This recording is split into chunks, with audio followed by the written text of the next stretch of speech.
నమస్తే అండి. నేను మీ నరేష్ విజయకృష్ణ, ఫిల్మ్ యాక్టర్ మాట్లాడుతున్నానండి. నేను 2 రోజులు చూస్తున్నాను.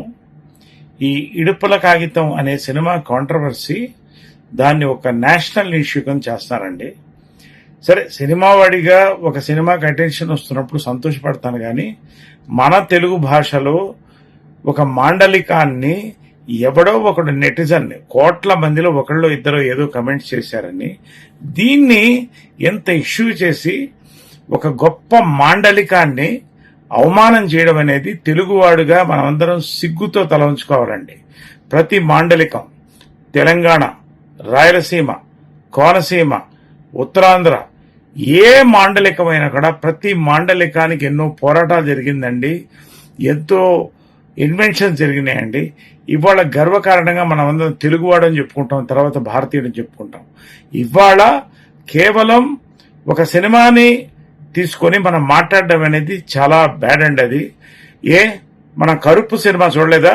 కరుపు అర్థం చాలా మందికి తెలుసా? మరి ఎందుకు ఇవాళ ఎంత పెద్ద హిట్ చేసాం మనం తెలుగు వాళ్ళం? మరి అదేవిధంగా కాంతారా రిలీజ్ అయింది, దాన్ని ఎందుకు అంత పెద్ద హిట్ చేశాం? సినిమానేనండి. Cinema is for entertainment. దయచేసి సినిమాని, భాషని కలపొద్దండి. దీన్ని బాధ్యత తీసుకోవాల్సింది మీడియా, ప్రభుత్వం కంటే ముందు తెలుగు భాషా సంఘం అండి. ఎక్కడున్నా తెలుగు భాషా సంఘం ఒకటేనండి. సభ్యులు వివిధ ప్రాంతాల్లో ఉన్నారు. అందరూ కూడా దీని బాధ్యత తీసుకుని దీన్ని వెంటనే దీని మీద అందరూ మాట్లాడుకుని ఈ కాంట్రవర్సీని ఇక్కడితో క్లోజ్ చేసి మన తెలుగు భాషను మనం కాపాడుకుందామండి. మన రీజనల్ లాంగ్వేజెస్ ఈ రోజున మ్యాప్లోంచి తొలగిపోతున్నాయని ఒక పక్కన యునైటెడ్ నేషన్స్ చెప్తుంటే, మనం ఒక పక్క నుంచి మన సొంత తెలుగు భాష, మన కొమ్మల్ని మనం నరుక్కుంటున్నామంటే ఎంత సిగ్గుచేటండి. దీని మీద నేను ట్విట్టర్లో కూడా పెట్టానండి. I appeal to the media, Telugu భాషా సంఘం, government and the netizens, kindly close this matter.